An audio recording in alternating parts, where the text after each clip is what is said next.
Olá, pessoal. Vamos dar início agora ao estudo da história do Brasil, começando com o período joanino até a independência do Brasil. Vamos lá. O período joanino foi a época da história do nosso país, no período colonial, iniciada com a vinda de Dom João VI e a corte portuguesa para o Brasil em 1808. Nesse período, o Brasil sofreu uma série de alterações para dar suporte ao abrigo da corte, que permaneceu na colônia até 1821, quando Dom João VI, por pressão das cortes portuguesas, voltou para Portugal. Os historiadores afirmam que essa transferência da corte para Rio de Janeiro contribuiu para adiantar a independência do Brasil, na verdade. Bom, vamos aos antecedentes. A transferência da corte portuguesa para o Brasil estava relacionada com os eventos que a gente viu no capítulo anterior, que aconteceram na Europa durante o período napoleônico. O imperador da França, Napoleão Bonaparte, determinou o bloqueio continental em 1806, que proibia os países europeus de comercializar com a Inglaterra. Essa medida foi tomada como forma de sufocar a economia inglesa e forçar a derrota desse país, uma vez que a França mostrava-se incapaz de invadir a Inglaterra. Para impor o bloqueio continental, Napoleão ordenou a invasão da Espanha e de Portugal. As tropas francesas invadiram Portugal oficialmente em 1807. Em razão disso, Dom João VI ordenou a transferência da corte portuguesa para o Brasil. O embarque da corte portuguesa aconteceu entre os dias 25 e 27 de novembro de 1807.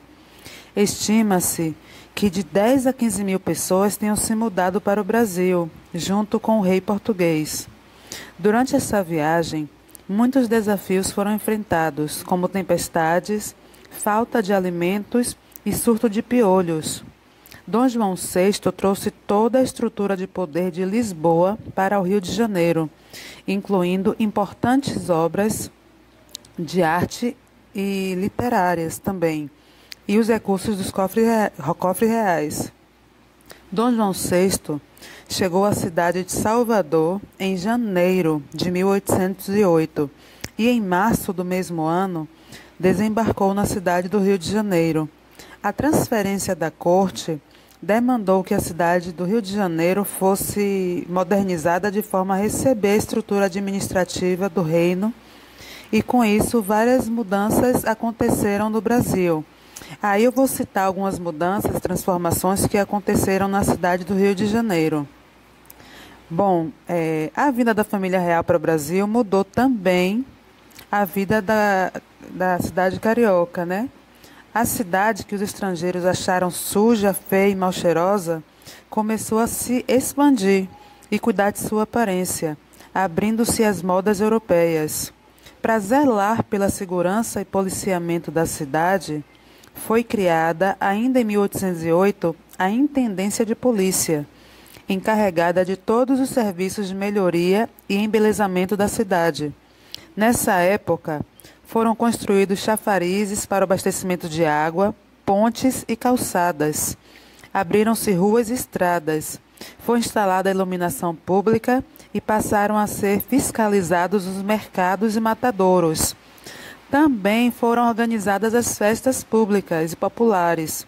Essas melhorias eram realizadas muitas vezes com a contribuição dos moradores ricos, que recebiam em troca dessa ajuda benefícios materiais e títulos de nobreza do príncipe regente.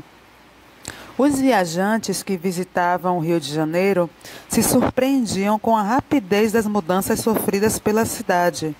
Um deles, o inglês Gardner, chegou a comentar que o grande desejo dos habitantes parece ser o de colocar uma fisionomia europeia no Rio de Janeiro. E o Rio estava se tornando uma das mais belas cidades. E tinha a Rua do Ouvidor como uma das ruas mais belas que ele já tinha visto. cheia de joalherias, modistas francesas, alfaiates, livreiros, sapateiros, confeiteiros, bem ao modo europeu. Durante o período de permanência de Dom João no Rio de Janeiro, o número de habitantes da capital dobrou, passando de 50 mil para cerca de 100 mil pessoas. Chegaram europeus das mais diversas nacionalidades, com diferentes objetivos. Além daqueles que vinham fazer negócio, muitos outros vinham tentando fazer a vida. Eram espanhóis, franceses, ingleses, alemães e suíços, entre outros. Das profissões as mais variadas, como médicos, professores, alfaiates, farmacêuticos, modistas, cozinheiros, padeiros, etc. Formavam um expressivo contingente de mão de obra qualificada. Instalavam-se no Rio também representantes diplomáticos, pois a cidade se tornara a sede do governo português. As moradias perdiam a aparência de austeridade e isolamento, ganhando janelas envidraçadas e jardins extensos, bem ao modelo inglês. Com o passar dos tempos, muitos dos funcionários mais graduados começaram a adquirir chácaras ou quintas em locais próximos do centro da cidade, como a Rua Mata Cavalos, que hoje é a Rua do Riachuelo, nos arredores de Catumbi e São Cristóvão. Segundo Sérgio Buarque, a sociedade refinava-se de outro lado, não apenas trazendo novidades estrangeiras, mas também pelos salões que estavam abrindo as reuniões que eram promovidas pela nobreza com a chegada da corte. As casas, em consequência, já apresentavam um bom tom, que se tornava diferente das moradias pobres do período colonial. Também mudavam os costumes das famílias, quebrando a reclusão do lar para as mulheres, que passaram a frequentar os espaços públicos, como as ruas e os teatros, e também a se dedicar à leitura de livros e ao estudo de outros idiomas. Multiplicavam-se lojas de modas e cabeleireiros, frequentados pelas senhoras ricas que não queriam fazer feio perante as damas da corte. Outra medida do príncipe regente permitiu que qualquer pessoa abrisse escola de primeiras letras, na maioria das vezes funcionando na casa do próprio professor. Os filhos das famílias mais ricas eram educados em suas casas por preceptores, geralmente estrangeiros. Permanecia, entretanto, trabalho escravo, necessário às atividades braçais nas casas, sobrados e chácaras dos senhores. Muitos dos donos de escravos, entretanto, não usavam apenas os serviços domésticos. Para aumentar a renda, eles empregavam os seus escravos como escravos de ganho, negros de ganho, que seriam escravos de aluguel. Eles trabalhavam nas ruas, sendo obrigados a dividir com os senhores o que ganhavam. Eram alugados também para outras pessoas, como forma de prestação de serviço. Alguns também vendiam de porta em porta vários tipos de mercadoria, como aves, verduras, legumes, doces. Outros também armavam tabuleiros em ruas movimentadas, nas escadarias de igrejas, nas praças, oferecendo artigos à venda. Esse uso de escravos rendia um bom lucro e, por isso, alguns deles chegavam a ter mais de 40 escravos de ganho, no caso dos senhores. E ainda havia o caso de alguns senhores que obrigavam suas escravas a se prostituir. No entanto, a presença de escravos e dos homens livres, pobres na cidade, era um temor para a corte, né? Porque deixava eles em sobressalto por conta da população branca e proprietária. Era, além do mais, uma preocupação constante para a intendência de polícia da corte, tirando o sono da nobreza do reino. Para complicar a situação, vários negros começaram a fugir das fazendas, formando quilombos nas matas da Serra Carioca. Esses quilombos chegavam a reunir centenas de pessoas. Esse sentimento de insegurança por parte da elite era agravado com a possibilidade do haitianismo, ou seja, a elite brasileira tinha medo que houvesse aqui no Brasil uma revolta de escravos como ocorreu no Haiti em 1794. Bom, mas voltando à nossa situação. Em referência ao período joanino, a primeira grande medida tomada por Dom João VI, assim que chegou ao Brasil, foi promover a abertura dos portos, que é a abertura dos portos brasileiros para nações amigas. o que na prática significava apenas a Inglaterra, que era grande aliado econômico e parceiro de Portugal. Com essa medida, Portugal colocava fim ao exclusivo colonial e dava permissão aos comerciantes e proprietários brasileiros para comercializar seus produtos diretamente com os comerciantes ingleses. Dom João VI também revogou o decreto que proibia a instalação de manufaturas no país e incentivou a importação de matérias-primas utilizadas nessa produção. Além disso, o rei autorizou a construção de faculdades de medicina e de museus e bibliotecas na cidade do Rio de Janeiro. Essas medidas possibilitaram grande desenvolvimento intelectual na colônia. A partir dessas ações, o Brasil passou a receber grandes nomes da ciência e das artes.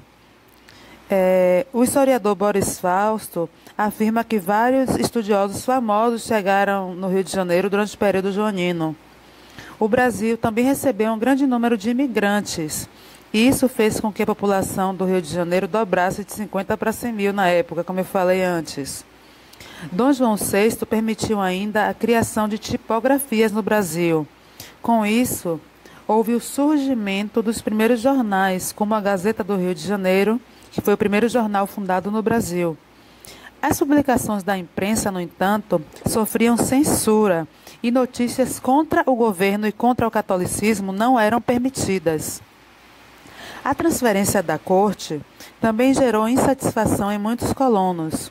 A presença de milhares de pessoas da aristocracia portuguesa causou muito descontentamento entre partes desses colonos, principalmente porque Dom João VI passou a distribuir cargos e privilégios para aristocratas portugueses.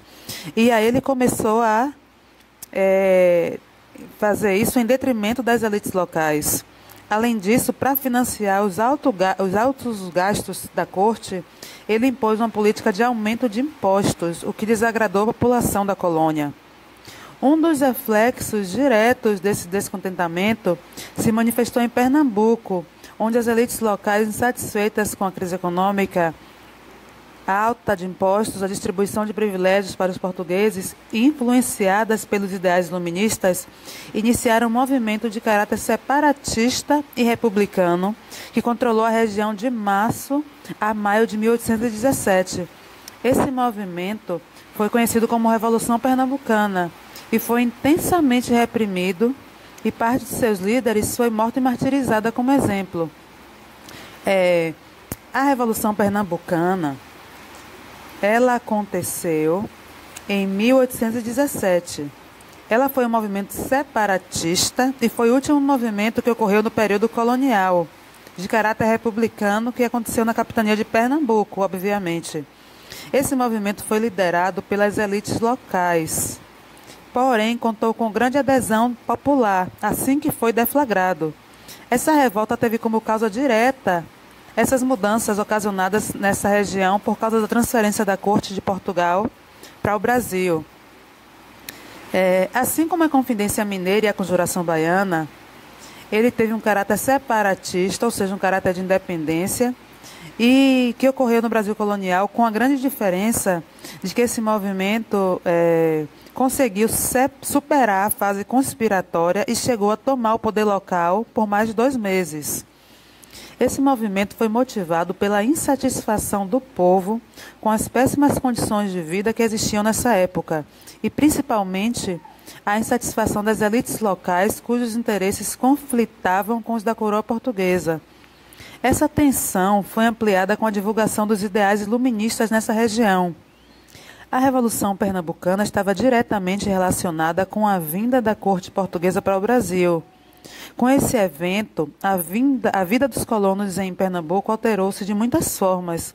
Primeiro, houve um aumento de impostos para manter os luxos da corte e financiar as campanhas militares promovidas no sul, na região da província cisplatina. Essa política da corte manifestou-se nos impostos criados sobre a produção de algodão no local. Além disso, cobrava-se da população do Recife uma taxa sobre a iluminação pública da cidade do Rio de Janeiro. Esse aumento na carga de impostos gerou grande descontentamento, principalmente porque a economia local estava em crise decorrente da redução na produção de açúcar, né, que a economia açucareira se encontrava em declínio, e na produção de algodão, e esses dois eram os principais produtos locais nessa época. Além disso, Dom João VI nomeou vários portugueses que haviam mudado para o Brasil junto com ele em 1808 para cargos administrativos importantes em Pernambuco e também para funções no Exército. Isso também desagradou as elites locais que se viram prejudicadas com essas ações em favor dos portugueses. A existência de grande desigualdade social também foi algo importante, porque a insatisfação causada ajudou a mobilizar as camadas populares. Por fim, a difusão dos ideais iluministas, que deu base ideológica ao movimento, foi propiciada por uma loja maçônica, o Areópago de Itambé, e pelo Seminário de Olinda. O movimento contou com as elites locais, compostas por grandes comerciantes e alguns grandes proprietários de terra, e também teve adesão de militares, juízes, pequenos comerciantes, artesãos e muitos padres. A grande adesão dos padres ao movimento, inclusive, fez com que essa rebelião também ficasse conhecida como Revolução dos Padres. Além disso, a região de Pernambuco tinha um grande histórico de rebeliões, como a Insurreição Pernambucana e a Guerra dos Mascates.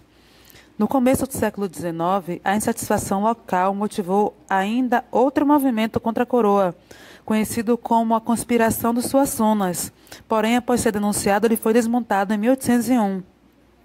A Revolução teve início, de fato, em 6 de março de 1817, quando o brigadeiro português Manuel Joaquim Barbosa de Castro foi assassinado. Ao realizar a ordem do governador local de prender supostos envolvidos em uma conspiração. Esse assassinato, cometido pelo capitão José de Barros Lima, que reagiu à voz de prisão, realizada pelo brigadeiro. Em seguida, essa rebelião espalhou-se por todo o Recife, o que forçou o governador a abrigar-se no Forte do Brum. Logo depois, esse mesmo governador, Caetano Pinto de Miranda Montenegro, fugiu para o Rio. Os rebeldes vitoriosos implantaram um governo provisório que decretava mudanças em Pernambuco. Esse movimento teve como líderes Domingos José Martins, José de Barros Lima, Cruz Cabugá, Padre João Ribeiro, entre outros. Assim que o governo provisório foi formulado, algumas medidas foram tomadas, como a proclamação da República na capitania de Pernambuco, estabelecia a liberdade de imprensa e a liberdade de credo. Os impostos cobrados por Dom João VI foram abolidos. Eles instituíram o princípio dos 3 poderes, executivo, legislativo e judiciário, aumentaram o soldo dos soldados e mantiveram o trabalho escravo. Apesar de ser um movimento liberal, as medidas tomadas pelo governo provisório visaram beneficiar muito mais as elites do que promover uma sociedade justa. A manutenção do trabalho escravo foi uma evidência disso, já que havia esse movimento a participação de grandes proprietários de terra que eram contrários à abolição.